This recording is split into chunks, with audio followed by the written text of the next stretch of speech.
Hello and welcome to the Tarkus Zone. Thank you for joining me. Well, today we're going to be talking about a project that I've been working on that goes back to 2000. And it's the Emmons Island Haunted Trail. Back in 2000, I had created a small little Halloween horror attraction here in the islands. It was small, it was rinky-dink, and we tried it, and people liked it. People enjoyed it. So over the years, since 2000, well, we had the tragedy in 2001, and that year all the proceeds went to the Red Cross to help with the victims of 9/11. And then we just kind of moved on from there. And each year after that, we chose a new charity to support.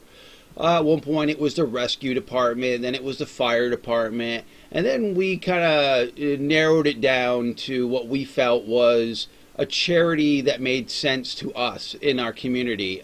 Because, you know, with the fire and rescue, those institutions are tax-based. I mean, they can make it work. If they need more money, they can do a bake sale or a car wash, whatever they wish to do.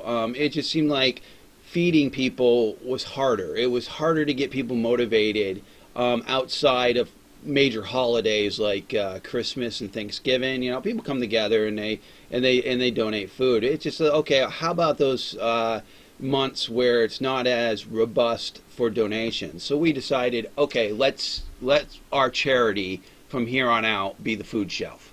And that's what we've done here at the Emmons Island Haunted Trail. Is we put on a Halloween attraction, and what we've asked people to do is you can either donate 7 non-perishable goods, or you can buy a ticket for $10. And that allowed those people who couldn't afford the $10, you could get, you know, a box of mac and cheese store brand. You probably get 7 of those gems for less than $6, right? I mean, that made sense to me. So 2 things were being done. People were able to come to our attraction and afford it, and that food was going to those people in need. And each year we get more and more donations in the food department. You know, last year was tough. We had a terrible storm during the day that we did it, and our food donation was 600 pounds of food that was donated to us. The year before, it was closer to 1,200 pounds of food. So our number of people that showed up to partake this year was pretty much in half. Now again, there's a $10 option, and what we do is we use that to mitigate costs, because I do this event here at my home, and everything within the attraction I have to spend my own money for.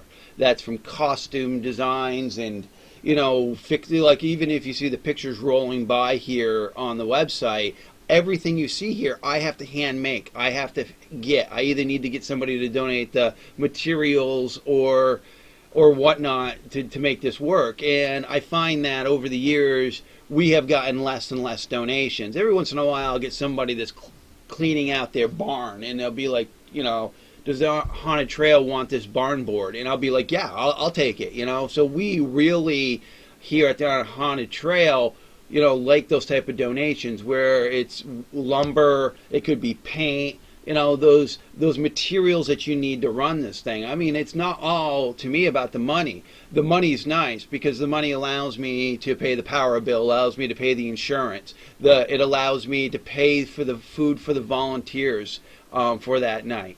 So that is really helpful, because it usually costs us close to $3,800, I believe last time, $3,800 out of pocket for me to run this thing for one day each year.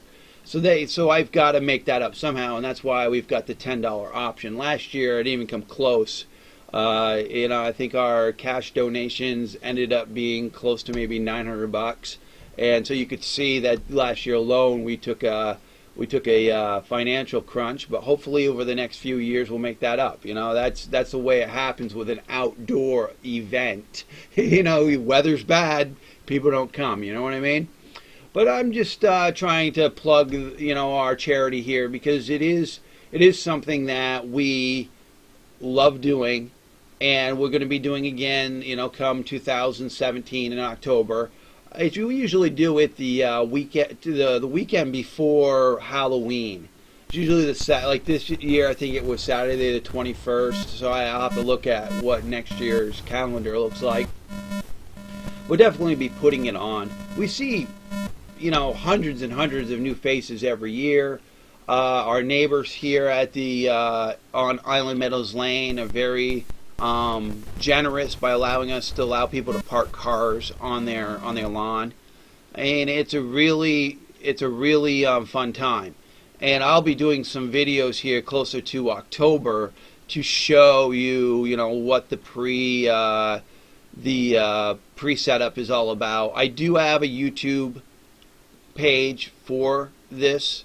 So if I click here, it's embedded within my Talker Zone Productions. There's only a few videos that I did last year, but I'm hoping this year we'll do quite a bit more videos. You'll also notice that I've got a new website. The old website was okay. I've had the same website scheme for 12 years, and what happened is they stopped allowing me to use the on-site program, so they had to dump my data and I had to rebuild the entire site, and that's what you see here.